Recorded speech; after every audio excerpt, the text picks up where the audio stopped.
وداعيا إلى الله بإذنه وسراجا منيرا হুদাইবিয়ার দিবসের মর্যাদা সমূহ মিশকাত শরীফ 532 নম্বর পৃষ্ঠায়, বুখারী শরীফ দ্বিতীয় খণ্ড 598 নম্বর পৃষ্ঠায় 4003 নম্বর হাদিসে হযরত জাবের রাদিয়াল্লাহু আনহু হতে বর্ণিত, তিনি বলেন, হুদাইবিয়া দিবসে লোকজন পিপাসার্ত হয়ে পড়ল।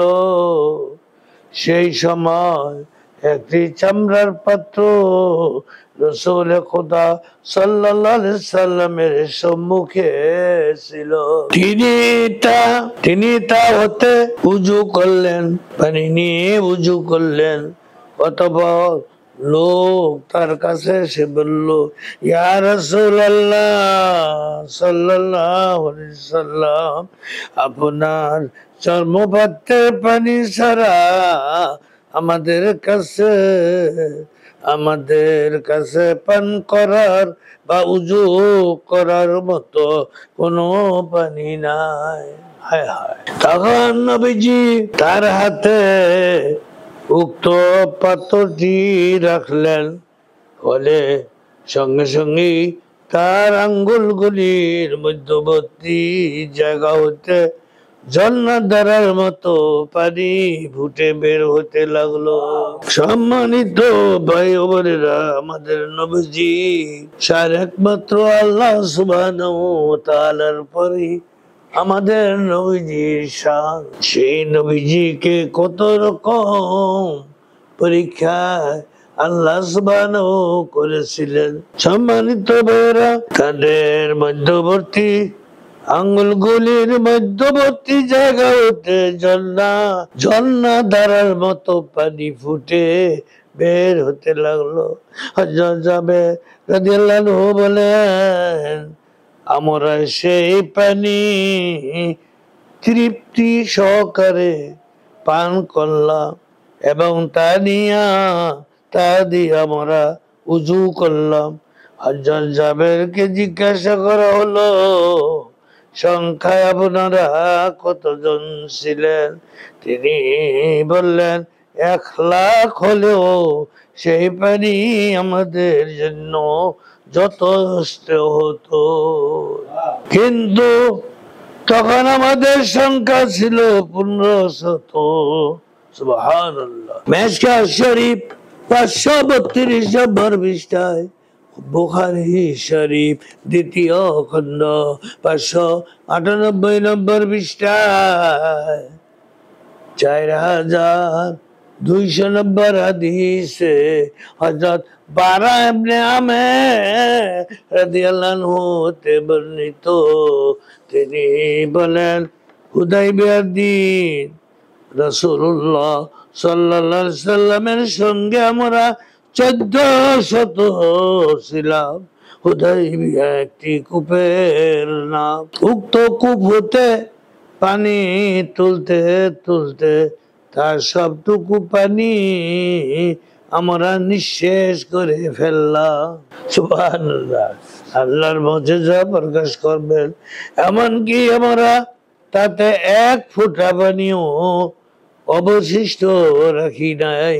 তারপর নবী সাল্লাল্লাহু আলাইহি সাল্লামের কাছে এই সংবাদটি পৌঁছলে তিনি আসলেন, কূপটির পারে বসলেন। এরপর তিনি এক পাত্র পানি চেয়ে এনে উযু করলেন এবং কুলি করলেন, তারপর দোয়া করলেন।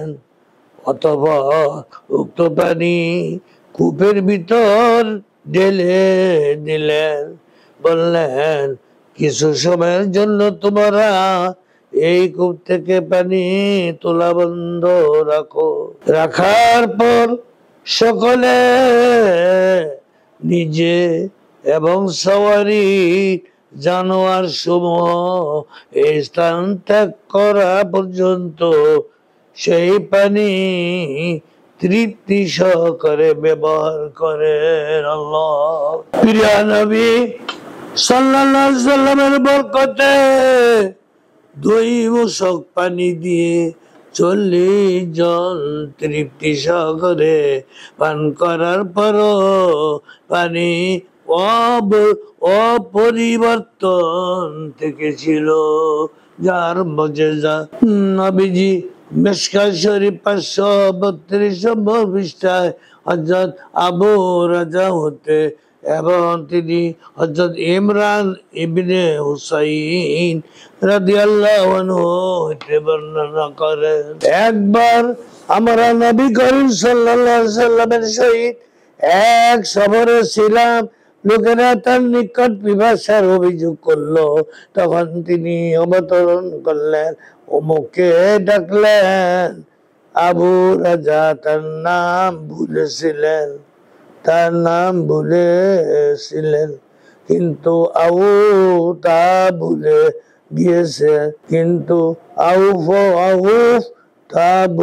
গিয়েছে, এবং তিনি হযরত আলী রাদিয়াল্লাহু আনহু কেও ডাকলেন, অথবা তাদেরকে বললেন, তোমরা 2 জন যাও এবং পানি তালাশ করো। তারা উভয়ে রওনা হলেন এবং প্রতিমধ্যে এমন একটি মহিলার সাক্ষাৎ পেলেন যে একটি সওয়ারির উটের পিঠে 2 দিকে পানির 2টি মশক বা 2টি থলি রেখে নিজে মাঝখানে বসে যাচ্ছে। তখন তারা মহিলাটিকে নবী সাল্লাল্লাহু আলাইহি সাল্লামের নিকট নিয়ে আসলেন এবং লোকেরা মহিলাটিকে তার উটের পিঠ হতে নিচে নামতে বলল এবং নবী সাল্লাল্লাহু আলাইহি সাল্লাম একটি পাত্র আনলেন। তারপর তিনি মশক 2টির মুখ হতে পানি ঢেলে নিলেন। লোক দিগকে ডেকে বললেন, তোমরা নিজেরাও পান করো, পশু দেখে পান করাও। বর্ণনাকারী বলেন, আমরা 40 জন পিপাসার্ত ব্যক্তি পূর্ণ তৃপ্তি সহকারে পানি পান করলাম এবং আমাদের সাথে যতগুলি মশক অন্যান্য পাত্র ছিল সেইগুলিও প্রত্যেকটি পানি দ্বারা পরিপূর্ণ করে নিলাম।